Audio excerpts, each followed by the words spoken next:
Everybody's talking about Pop Mart. I'm going to tell you what it is and how it matters to you. It's strange to see adults lining up at 6:30 a.m. outside a toy store to buy a $30 toy that they've never seen before. That's what people now call the Pop Mart effect. Now, Pop Mart is a Chinese retailer and they're really known for selling blind boxes. People have no idea what they're buying and they seem to love it. Now, the reason why it works is it's not really a total mystery. Buyers know that they will get one figurine from a curated set, which makes the surprise feel a lot exciting and not really risky. But customers also have a 1 in 72 chance of getting a secret toy. If that chance is a hook, that almost moment keeps people coming back. Now, even if you don't get that 1 in 72 toy, you still have that urge to complete the set. So every product is a part of a collection, and people just don't want one of them, they want the entire thing. And all these packages look exactly the same from the outside, so you really have no idea what toy you're going to find in it. Now, 85% of all their sales come from exclusive characters that are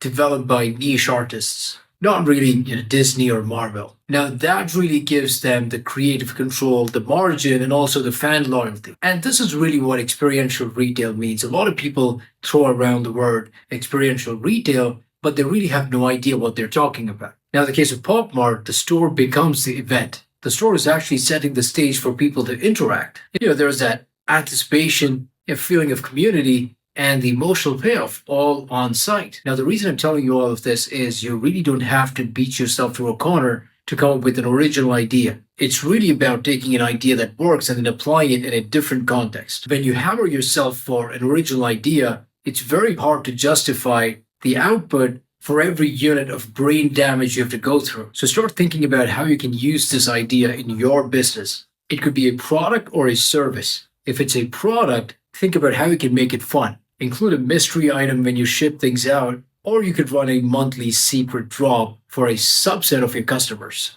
And try not to sell one-time purchases. Always try to do something where you're creating a series of products that people want to fully own. It could be limited prints, seasonal variations, rotating artist collabs. Try to think out of the box. Also find out how you can give your fans bragging rights. Showcase your rare and exclusive products on your site, and then add scarcity to drive purchases. If you're a service business, try to find out how you can gamify your process. Now, instead of a flat offer, how can you take that experience and then turn it into an unlockable journey? Drop things unannounced, webinars, limited time assessments, secret coaching sessions. People always love a plot twist. Now, the real takeaway from all of this is you really don't have to compete on pricing, logistics, or celebrity endorsements. Pop Mart did it by making customers feel something. Curiosity, excitement, ownership, you can call it whatever you want, but it really worked. Always think about what's the emotion that you're selling and how can you add an element of surprise for your customer. That's really what it's about.